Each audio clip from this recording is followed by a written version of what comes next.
Il est 13 h, bonjour à tous, voici les titres de ce journal. Réception des dossiers en attendant la délivrance des récépissés définitifs en règle générale. C'est une opération réussie pour la Commission électorale nationale autonome. Les détails dans le dossier politique de ce journal. Solution régionale à l'érosion côtière, le projet Waka vient de lancer les travaux de réalisation des ouvrages sur les côtes ouest du Bénin et du Togo. Le Premier ministre togolais a présidé la cérémonie.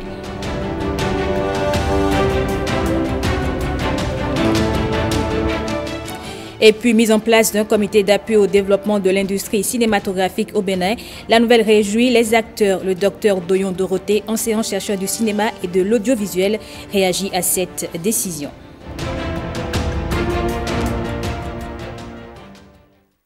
Bonjour à tous et bienvenue dans ce 13 h.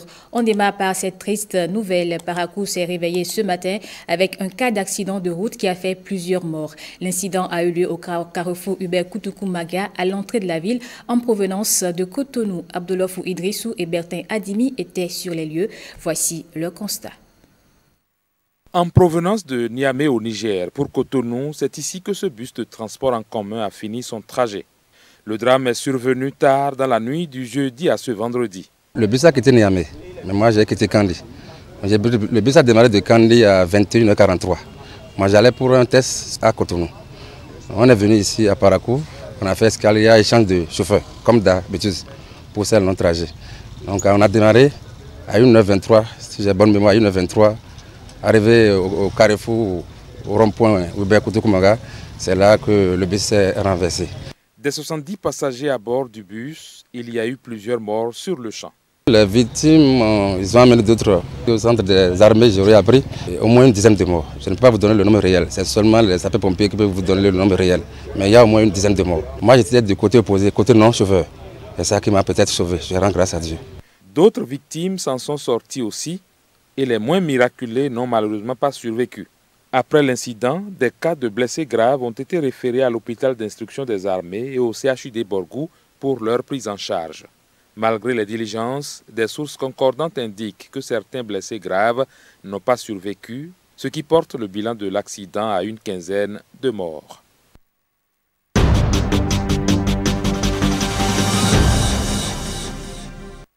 Je vous le disais en titre, la réception des déclarations de candidature a été une réussite pour la Commission électorale nationale autonome. En attendant la délivrance des récépissés définitifs, on fait le point du processus avec le Naïk Aguazao. Une Sénat restée déserte depuis le 28 octobre. Aucune homme d'émissaire de parti politique pour se convaincre qu'on est effectivement dans la saison dédiée à la réception des dossiers de candidature pour le compte des législatives. Il aura fallu attendre jusqu'au dernier jour de l'opération pour soupçonner la volonté des formations politiques de participer à la messe électorale du 8 janvier 2023. Et c'est le parti FCBE qui inaugure le dépôt des dossiers et déflore les registres de la Sénat aux environs de 14 h. Puis après, silence radio dans les locaux de la commission électorale. C'est en fin de soirée que le branle-bas a commencé, avec un balai incessant des différentes familles politiques béninoises, à la queue leu et tels des grains de chapelet, l'UP Le Renouveau, le Bloc républicain, la Nouvelle Force nationale, Moël Bénin, les démocrates, le MPL et l'UDBN se bousculent aux portes de l'institution en charge des élections. Une tradition respectée, est-on tenté de dire, la majorité des partis politiques faisant toujours l'option de se pointer aux dernières heures. Superstition ou challenge, la question reste posée. Au total, 8 formations politiques auront réussi le pari de se faire délivrer un récépissé provisoire, l'aboutissement de la course aux quitus fiscaux et des tractations ayant accouché des listes faites, défaites et refaites aux dernières minutes. Tous les regards sont maintenant braqués vers la Sénat. La Sénat qui dispose de 8 jours après la délivrance du récépissé provisoire pour statuer sur la validité des candidatures. En cas d'insuffisance constatée, la Sénat les notifie aux partis concernés et l'invite à faire des corrections dans un délai de 72 heures ouvrables à compter de la date de notification. Sur les 8 partis enregistrés, toutes obédiences politiques confondues, combien pourront obtenir le précieux sésame? le récépissé définitif? C'est la question que se posent les citoyens électeurs. La seule certitude, la campagne électorale coïncide avec la période festive, chevauchant la Nativité, la Saint-Sylvestre et le Nouvel An.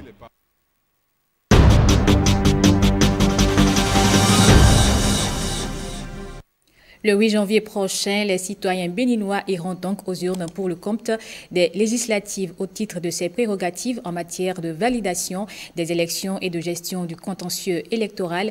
La Cour constitutionnelle outille son personnel. Elle organise une session de renforcement de capacité à l'intention des assistants juridiques, du greffe et des conseillers de la haute juridiction. On retrouve le Naïk Aguazao. C'est une tradition qui est respectée ici, à la Cour constitutionnelle, à quelques semaines du scrutin législatif. Ce séminaire va permettre d'harmoniser la compréhension des tests électoraux et de procéder à l'actualisation des documents pour un bon encadrement du processus électoral. Il convient de noter que l'organisation de ces séminaires avant chaque élection, loin d'être perçue comme une routine, s'avère nécessaire pour une double raison. D'abord, les lois électorales sont des lois qui évoluent, généralement d'une élection à une autre, ce qui impose une harmonisation des idées à la veille de chaque élection. Ensuite, le contentieux des élections législatives que la Cour est appelée à gérer ne présente jamais les mêmes caractéristiques d'une élection à une autre. Plusieurs communications sont prévues afin de faciliter l'élaboration et la validation des fiches d'observation et du guide du contentieux pour les prochaines législatives. La Cour constitutionnelle n'a pas les mêmes compétences en matière législative et en matière d'élection présidentielle. Alors qu'en matière législative, elle ne statue qu'en cas de contestation. En matière d'élection présidentielle, elle veille sur l'ensemble du processus électoral. Ce qui suppose qu'en matière d'élection législative, elle fait un contrôle a posteriori. Parce que c'est seulement en cas de contestation que les contentieux lui sont soumis. Ce séminaire de 2 jours va déboucher sur l'impression des différents documents devant encadrer les élections législatives du 8 janvier prochain. Et à quelques encablures des législatives, ça bouge beaucoup au sein des partis politiques. Adhésion, démission ou même tournée de mobilisation, presque toutes les communes en ont eu pour leur compte à l'exception de Kandi. C'est le constat fait par nos correspondants Giscard Akpovi et Pierrette Adayossi.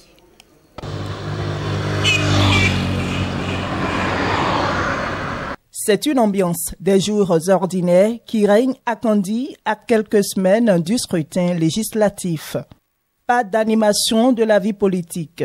Les meetings, assistance à diverses couches sociales ou même organisation de diverses compétitions auxquelles la population est habituée dans une période pareille se font rares. Les gens attendent que les politiciens du haut viennent donner l'alarme pour que vraiment les hostilités commencent. Tout le monde dépose des candidatures, tout le monde vient à l'Assemblée, donc c'est pour cela jusqu'à présent, il n'y a aucun mouvement d'abord. Pour les élections là, on ne sait pas comment se passe. Parce que nous on est ici, il n'y a pas quelqu'un politicien pour arriver. Peut-être qu'ils ne sont pas encore prêts, ils vont arriver. Ici à Kandi, la vie politique ne bouge pas parce que ceux qui doivent venir nous parler de leur politique, ils ne sont pas là. Pour les états-majors de ces partis politiques, Dessaka et Kandi Sounon, le silence observé est aussi une stratégie en politique. Quand nous regardons la vie politique dans d'autres communes, on entend des adhésions, on voit des gens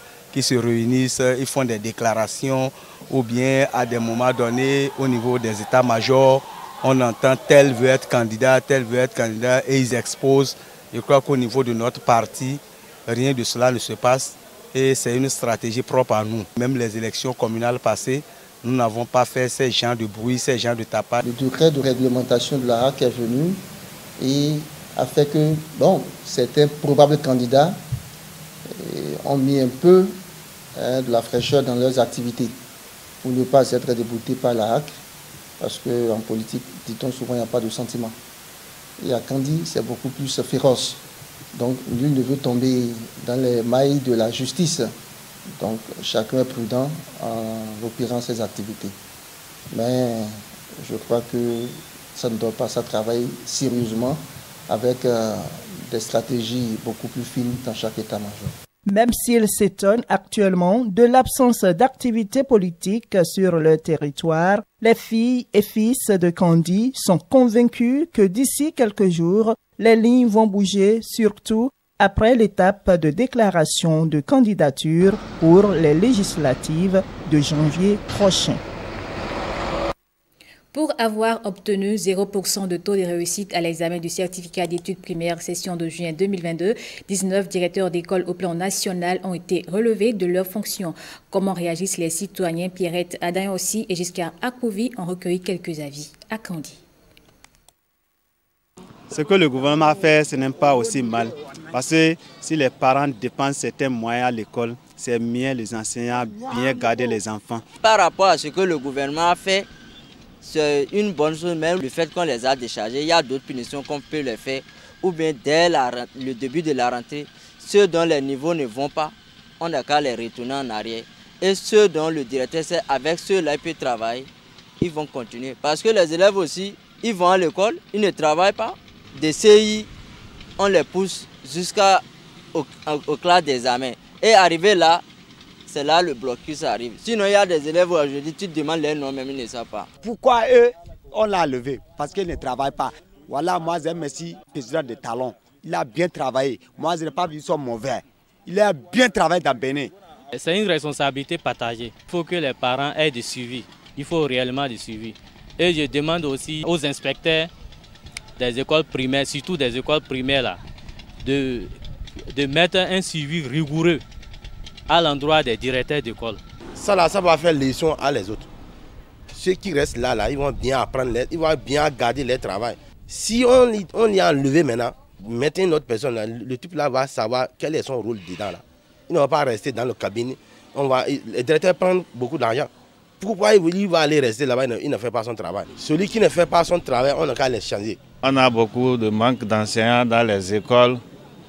Il fallait revoir le cas pour que les directeurs ne répètent plus les mêmes choses. Parce que c'est les parents d'élèves qui vont aider le directeur et le directeur va faire son travail. Sans l'aide des parents d'élèves, même si le directeur veut travailler, ça ne peut pas aller. Le projet Waka est une solution régionale à l'érosion côtière. Il a lancé les travaux de réalisation des ouvrages sur les côtes ouest du Bénin et du Togo. Une cérémonie présidée par le Premier ministre togolais. Le point avec William Tchouki et Patrick Limonvo. Un bruit incessant de ces vagues en furie. Elles viennent se frapper sur la côte, déposent ou emportent des sédiments. Pour la majeure partie du littoral ouest africain, c'est le second scénario qui prend le dessus. L'océan grignote au fil des ans une partie du territoire. De nombreuses localités effacent de la carte une mobilité des traits de côte exacerbée par les changements climatiques. La réponse nationale au phénomène de l'érosion côtière a montré ses limites. Le Bénin et le Togo se mettent ensemble pour une solution régionale. Elle a pris corps depuis 2017 avec le programme de gestion du littoral ouest africain. Aujourd'hui, nous en sommes à une phase décisive, la phase pratique de construction des ouvrages. Les travaux d'investissement que nous lançons ce jour vont contribuer à réconcilier les communautés avec la mer, pour leur permettre de retrouver la jouissance des ressources que leur apportait la mer et qui constituaient leur principale source de revenus. Entre Agbo-Dranfort au Togo et Grand Popo au Bénin, l'érection des épis et des brise-lames, le rechargement des casiers de sable délimités par les épis, le comblement des bras lagunaires, des aménagements récréotouristiques, un ensemble d'ouvrages confortatifs pour amoindrir le choc.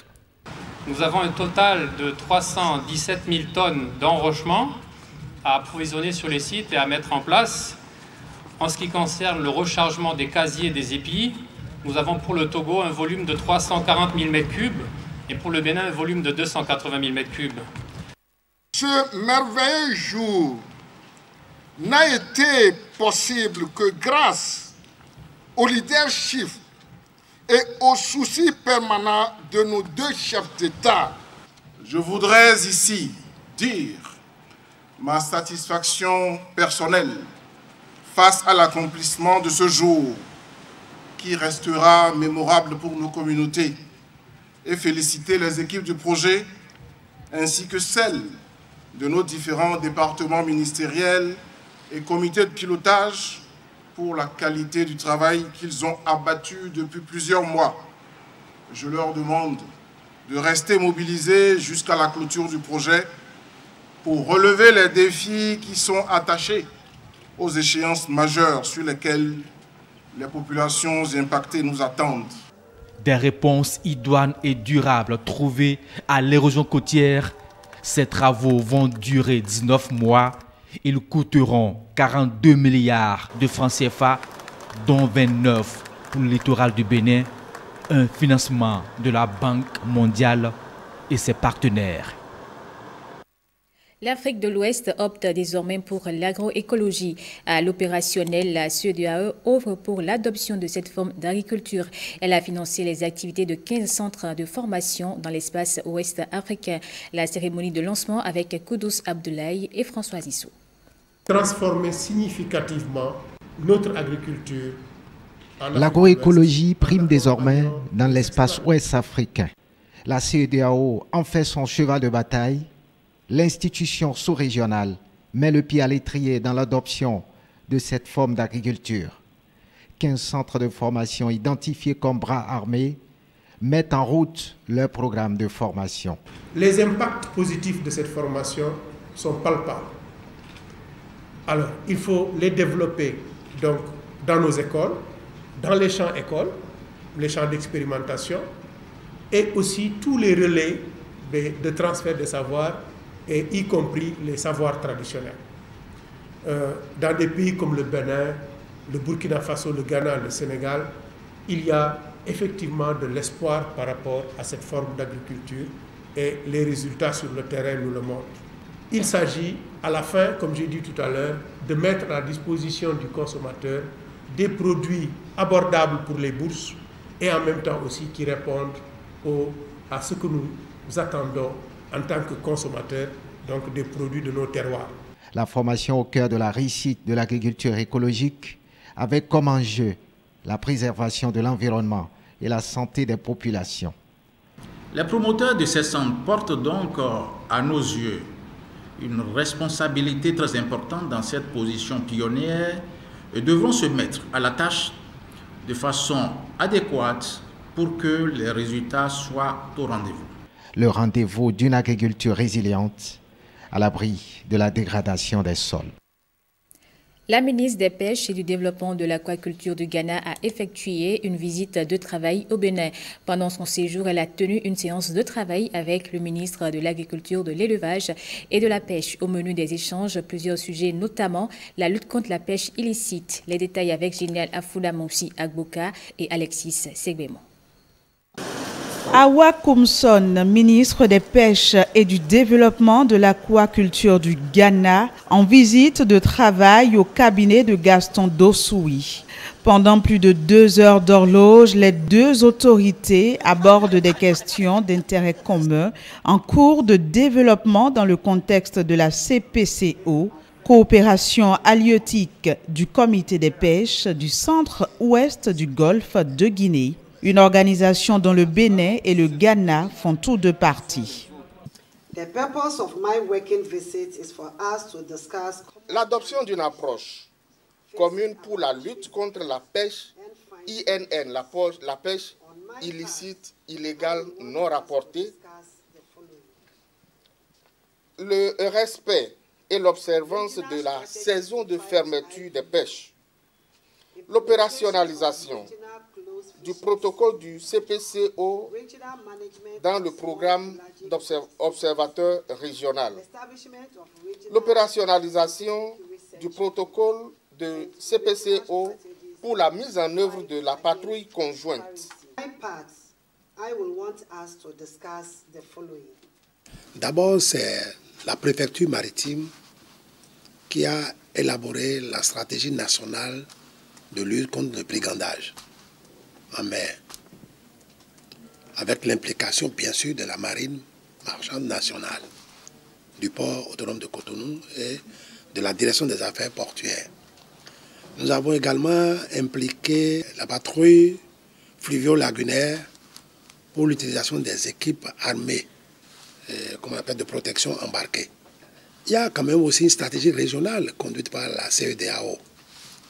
C'est ce que nous devons pouvoir exploiter au mieux à travers le Centre maritime multinational de coordination pour essayer réellement de faire l'effort de la mutualisation des moyens et surtout de rendre notre côte pas aussi facile d'accès à ces pirates-là. Prochaine étape de la visite de la ministre Awa Komson, la visite du port de pêche de Cotonou. Elle est au Bénin jusqu'au 3 novembre. L'organisation Synergie Paysanne et ses partenaires internationaux se préparent pour la COP27. Ils ont entretenu les acteurs du monde agricole sur les actions anthropiques dégradantes de l'environnement. Les communautés des 5 villages ciblés à cet effet ont fait un plaidoyer pour la prise en compte de leurs doléances et les contraintes environnementales à la COP27. Judicaël Aïnan et Aziz Alagbi. Faire entendre la voix des communautés à la base à la prochaine conférence des partis COP27.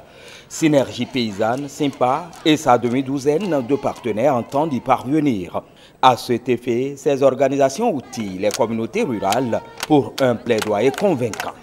La COP est organisée par l'African Climate Justice Group, qui est une plateforme ouest africaine des organisations de la société civile qui militent pour la justice climatique de toutes les communautés à la base.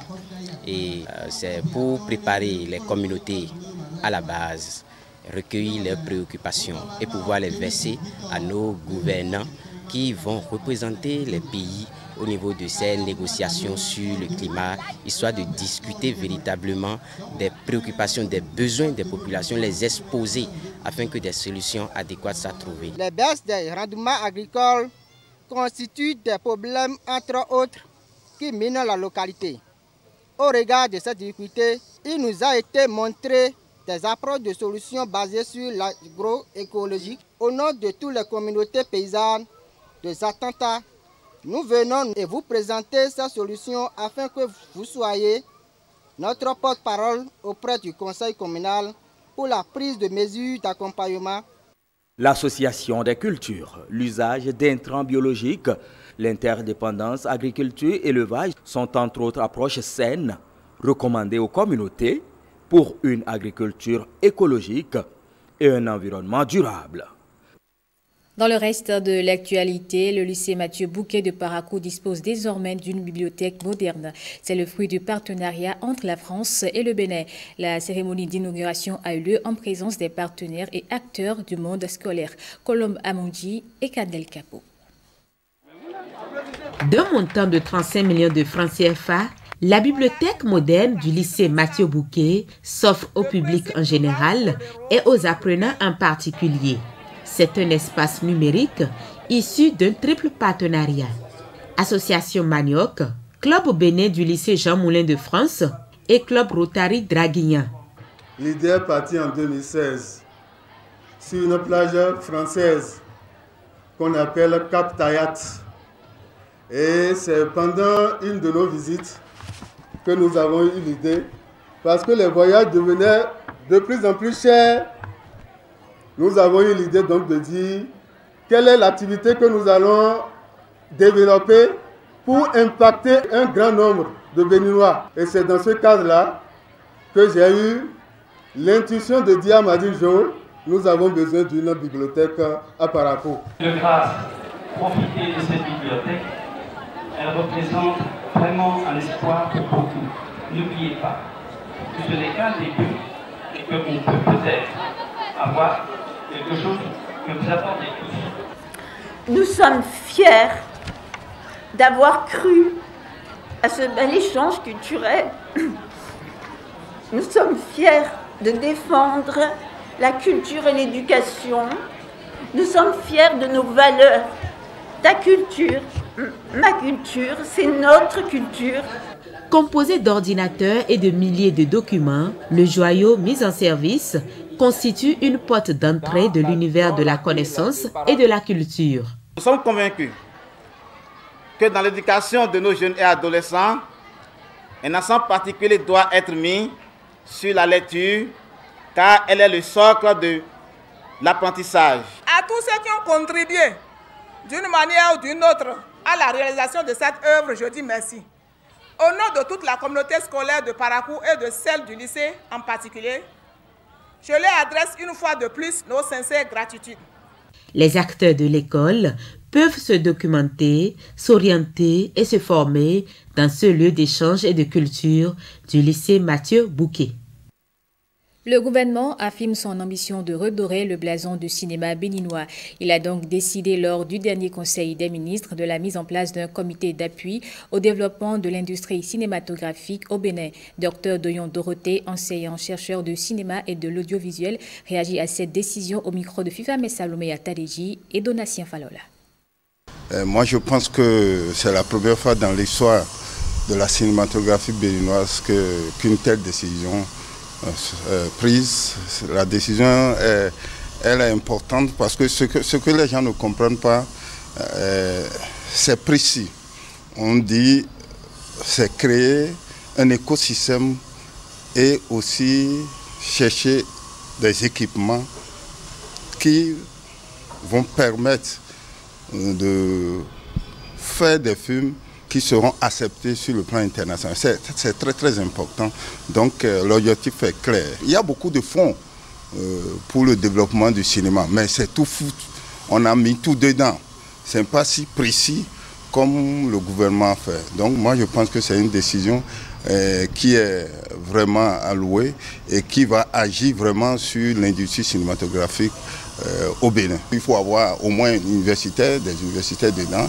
Il faut aussi des professionnels qui s'y connaissent pour pouvoir définir, aider le gouvernement. Les membres de ce comité ont une lourde responsabilité pour ne pas décevoir le gouvernement.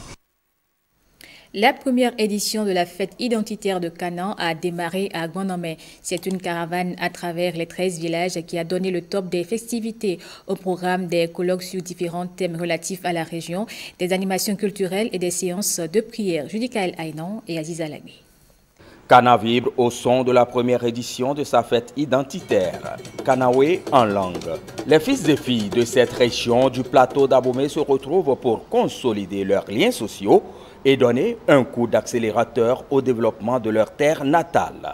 C'est une fête qui est tant souhaitée par la population des 13 villages de Canaan. C'est lors d'une assemblée générale où tous les 13 ont souhaité une fête identitaire. C'est pour nous tous. J'appelle toutes les filles, tous les fils de Canaan à venir fêter. Ça fera que nous allons nous connaître. Parce qu'il y a des gens de Canaan qui ne se connaissent même pas. Donc lors de cette fête, nous allons échanger des adresses. Hormis ces notes festives, les retrouvailles de Cana revêtent des spécificités culturelles et cultuelles. Chants et danses endogènes, activités ludiques et récréatives et surtout des communications sur l'histoire de la localité sont annoncées. Le symposium numéro 1, c'est l'histoire sur la religion à Cana, rôle dans le royaume de Dahomey. Le deuxième symposium, c'est l'explication des noms des 13 villages de Canaan. Maintenant, le quatrième thème, c'est l'histoire du marché Miori et à Togui. Il y a la foire qui sera animée. Tous les enfants de Canaan qui savent faire quelque chose viendront exposer. Et nous avons sollicité l'appui de notre roi Langamfin qui est venu faire la libation sur le terrain. 5 jours de rencontres et d'échanges fraternels, c'est ce à quoi sont conviés les Canaans. Et voilà qui met un thème à cette édition du journal. Merci à vous de l'avoir suivi. Je vous retrouve à 19h avec plaisir.